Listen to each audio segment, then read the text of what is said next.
Hello guys, today we are launching a new software training course which is absolutely free for you, which includes different types of software skills. So first software we are planning to introduce, that is Abaqus. So from today onwards there will be sequence of video tutorials will be uploaded. I will be starting with the Abaqus software. It's very basics, which is very much necessary for starting any software.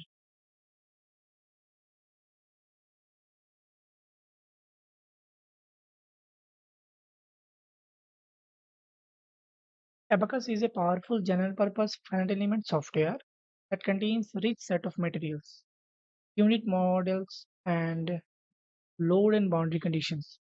It can solve static as well as dynamic and other problems. It is especially excellent in solving nonlinear problems. It was founded in 1978 by David Hibbett. Later on, it has been acquired by French company Dassault Systèmes in 2005 and renamed as Simulia in 2007.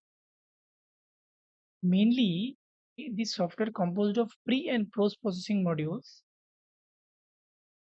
general analysis modules, spatial analysis modules, and interface modules with third-party software.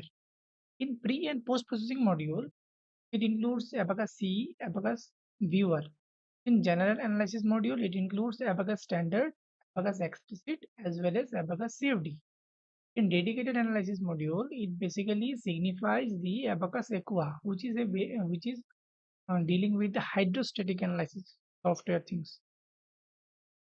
In interface module with third-party software, Abaqus also having that capability to exchange data with other geometrical well-integrated third-party CAD softwares like CATIA, ProEngineer, SolidWorks, Parasolid.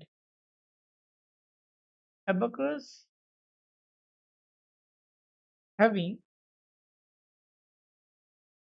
Abaqus or any software, we must have know the basic characteristics of these softwares. So this is degree of freedom.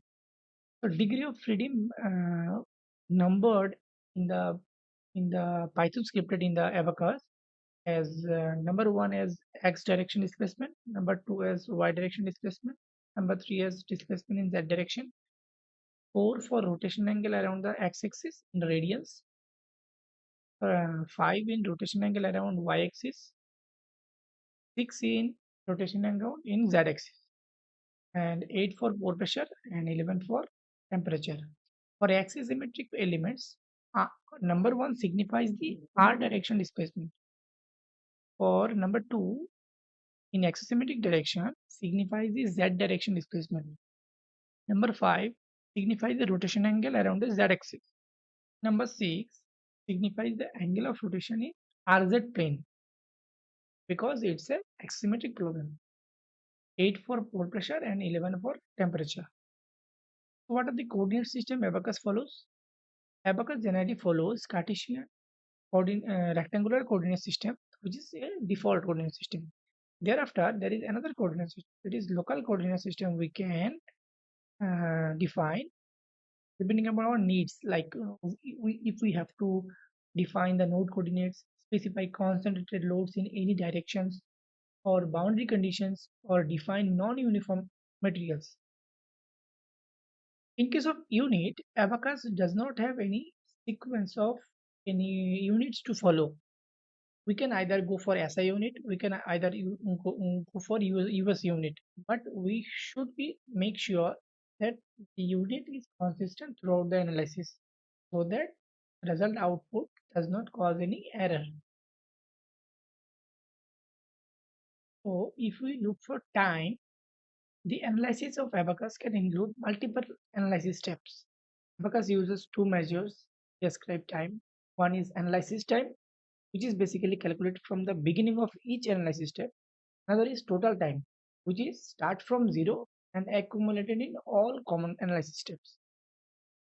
In tangential direction of surface, This module basically comes when there is a contact problems in order to know the slip and frictional forces along the tangential direction.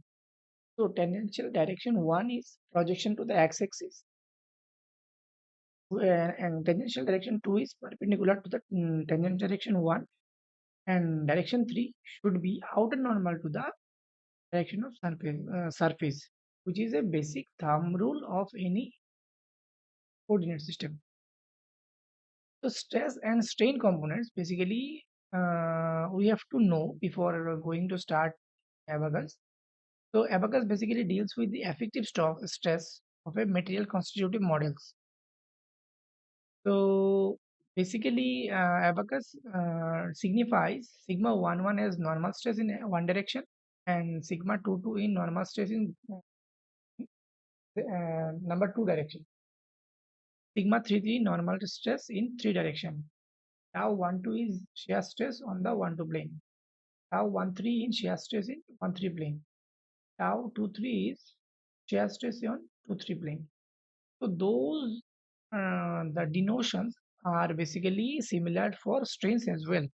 Shear strain in Abaqus you usually follows as engineering shear strain.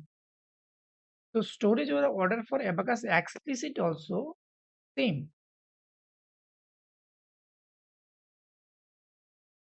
If we look for stress invariants like constitutive relationship of materials of in elastoplastic materials is usually described by stress invariants. P for average stress, Q for diabatic stress. P signifies the equivalent pressure stress and Q signifies the miscellaneous equivalent stress.